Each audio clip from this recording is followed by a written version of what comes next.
Hey everyone, welcome back to Science for Everyone with Tom Copeland. I'm Tom Copeland. Let's get down to science. So today we are talking about isotopic notation. But before we do that, we need to know what the heck is an isotope. So every element on the periodic table has at least two versions of that element. Most versions are stable, but we have some that are unstable. And these different versions are called isotopes. So it's the same atom, the same element, but they're slightly different that actually can make a big difference in the end. And the difference is most of the time, these different versions have extra neutrons.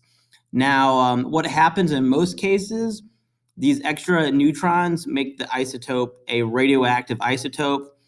And that's basically what radioactivity is just isotopes trying to become stable again and lose energy. So in the field of nuclear chemistry, if you were working at a nuclear power plant, if you wanted to do radioactive dating, you would want to know what isotope you're working with. And there's other reasons too with half-life that we'll talk about in a future video. So if we look at this first diagram, we have three different isotopes of hydrogen. So we have hydrogen 1, we have hydrogen 2, and we have hydrogen 3. Now these are all hydrogen atoms, and they have most of the same physical and chemical properties. But again, when you get extra neutrons inside of the nucleus, you're usually going to have a radioactive atom. So this H1 has zero neutrons and one proton. H2 has one proton and one neutron.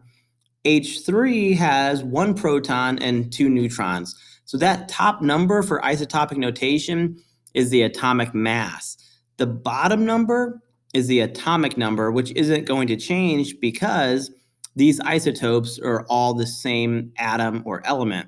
So hydrogen has to have one proton or it's not hydrogen. So the protons make the identity of an atom.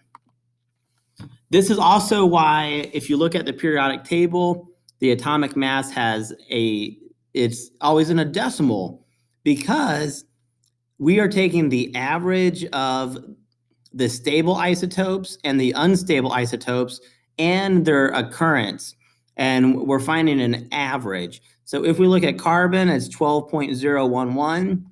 Most versions of carbon have an atomic mass of 12, but there's a small percentage that do not. And that's why we have a decimal point. So let's look at this isotopic notation a little bit more. Again, the bottom number is always going to be the same if it's the same element. So carbon always has to have an atomic number of 6 or it's not carbon. So that 6 tells us we have 6 protons. The top number is the atomic mass, and that tells us protons plus neutrons. So if we did 12 minus 6, we would have 6 neutrons. If we did 13 minus 6, this version of carbon has 7 neutrons. And if we did 14 minus 6, this version of carbon would have 8 neutrons.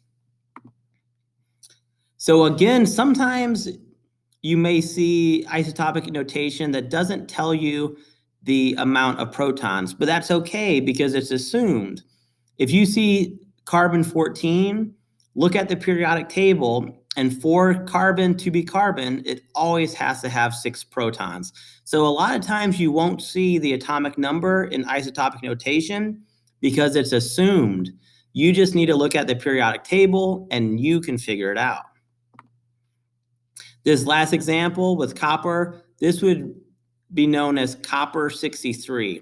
So we have an atomic mass of 63 and an atomic number of 29 because copper always has 29 protons.